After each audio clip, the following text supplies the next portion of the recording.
Hey, welcome back to another tips and tricks. And I hope you guys all had a wonderful holiday season. And getting back to our thing.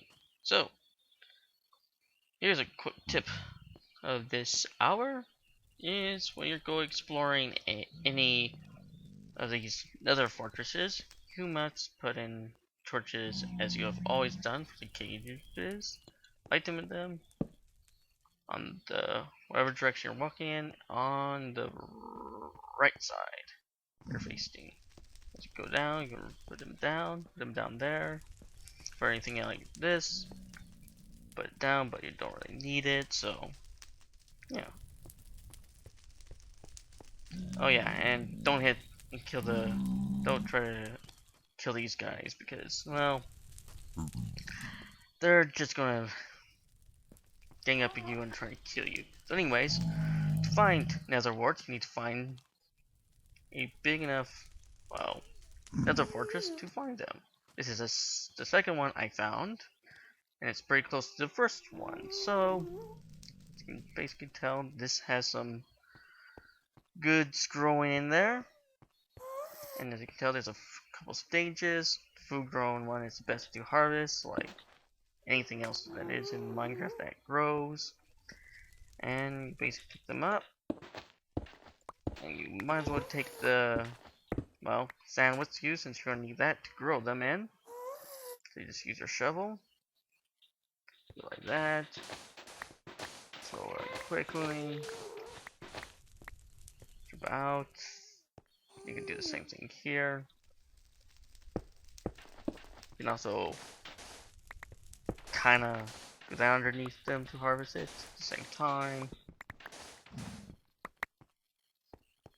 Take this out. And then you go back here and you do basically the same thing. Basically take whatever you can from here.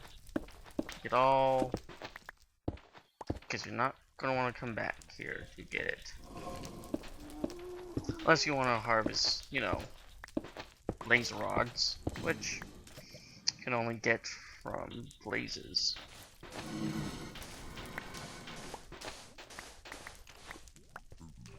Ow. I'm forgetting to turn it off for some reason. It happens, but you know. So you basically get out of here as quickly as we can so we don't linger here. I need the nether warts for potions, and that's pretty much it. For a particular type of potion base, awkward potions, which are used for mostly positive effects. Oh, and there is a giant. It's a couple big ones right there. I can knock you down. Careful, they can.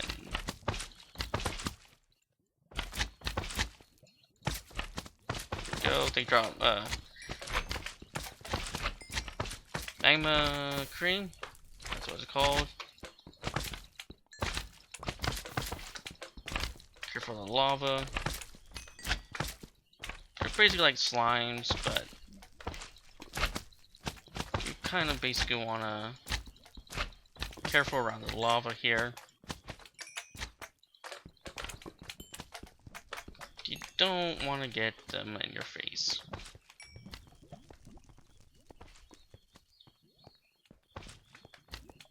The bigger they are, the more likely they're going to cause damage, but the smaller of them will not.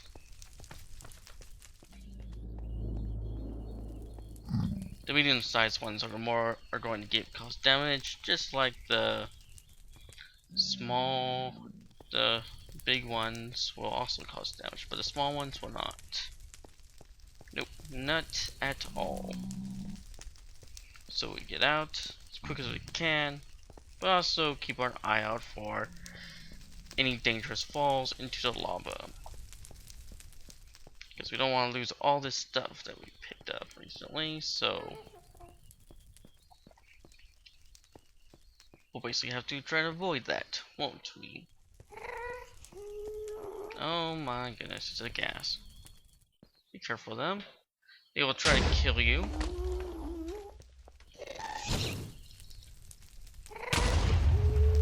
Try to avoid them if you can.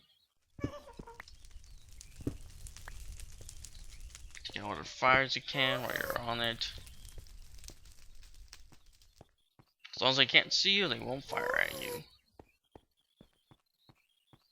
It's just a good way to saying, well, avoid being seen. Okay, so let's see here. Okay, here we go. I'll get down there, where that is. Usually she should have bows and arrows, which I do not have on me at the current moment.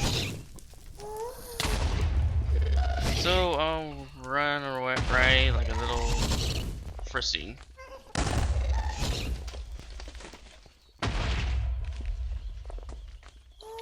Any discarriage.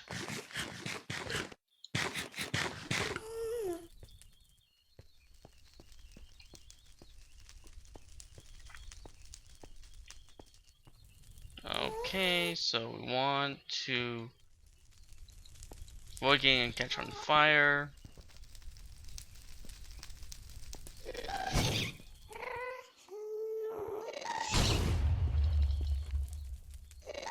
Since you can hit it right back at them.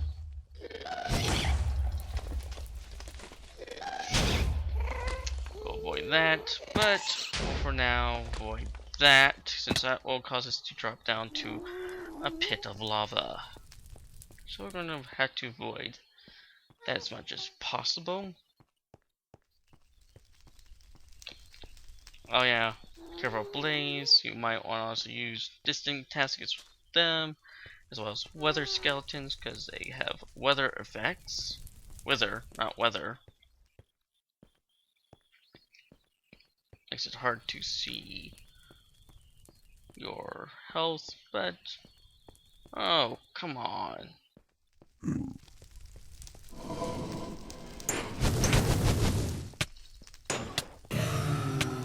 That down. I'll just avoid them as quickly as possible. I don't spend our time fighting them. Do have to be careful where you swing your sword. Sometimes those pigs do get in your way, and if you hit them, well, you're ready to be swarmed upon by hundreds of angry zombie pigmen. As I think I mentioned earlier, but I don't know if I have, but if I haven't, then now you know. Not very fun to get killed about them. Yeah, be careful when you're walking on slow slants. That'll slow you down, make it an easier target, but it does use and Nether farming.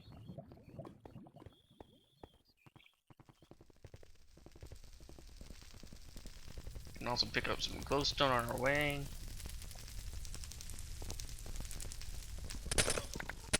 And I have some lag, so I won't stay here too long, but I'll just pick these up. Some of this up real quickly. And that will be pretty good, I think.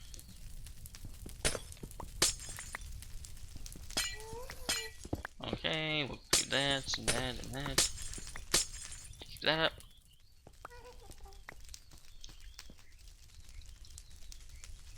Also, if you want to carry them compacted so that you can, well, keep them compacted.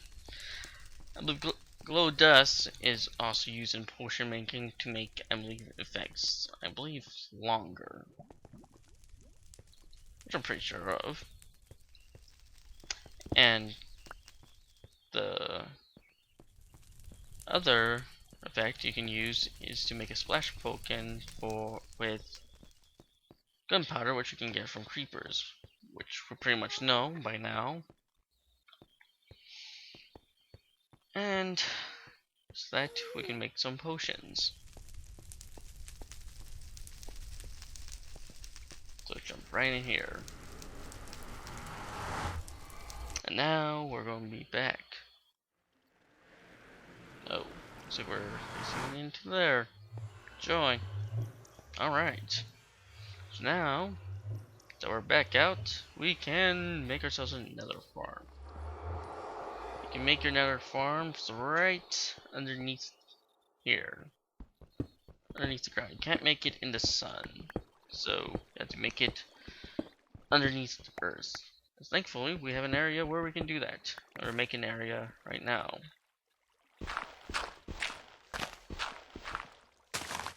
That will cover that up.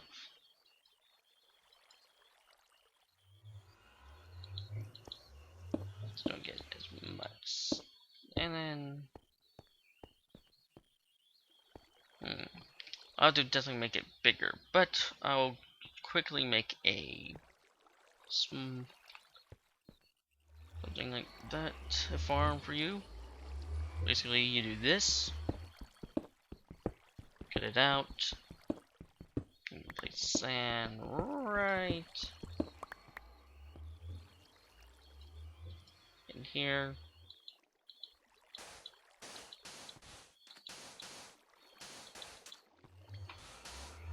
And you should be able to plant this. If not, then we'll have to make it slightly darker.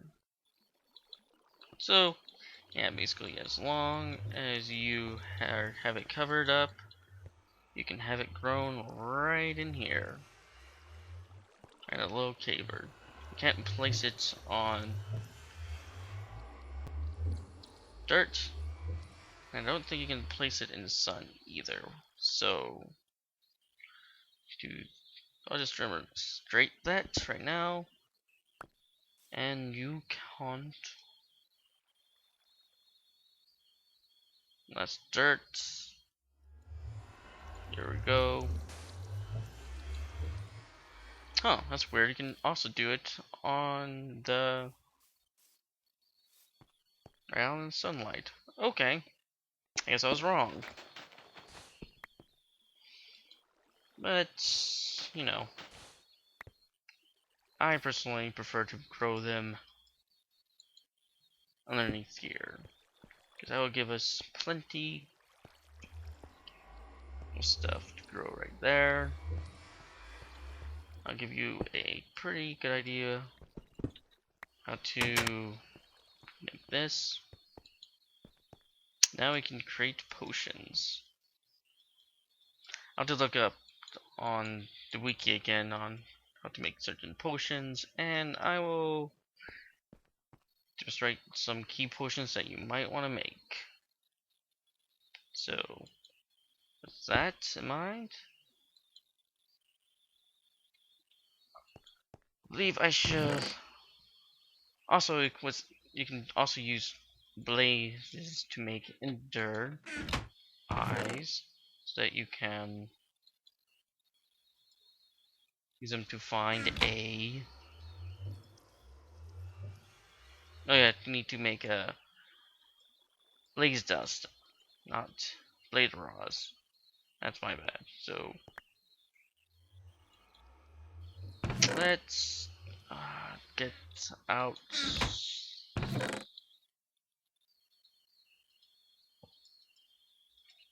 4 and make a couple of that so that we can have at least 8. And then do that. You have an Eye of Ender, which you can also use to make a Ender chest. Now this is a great tip to use. Ender chest is when you have a different places, but you have key stuff that you need to use everywhere. It's good to have lots of that around. I don't think we have any more obsidian. You need obsidian to make it. If I don't, then I'll just have to get some. So with that, I'll show you how to make that. You can also use it to make ender chests and ender eyes to find strongholds. You also need ender eyes to complete the end portal. So that's basically the tips and tricks of this episode. And if you have enjoyed this episode, I will appreciate if you have a like. And if you want to keep up with all the tips and tricks that I will provide, then a subscription is suggested. As always, I am RJ Lundum 89 signing off with peace and love.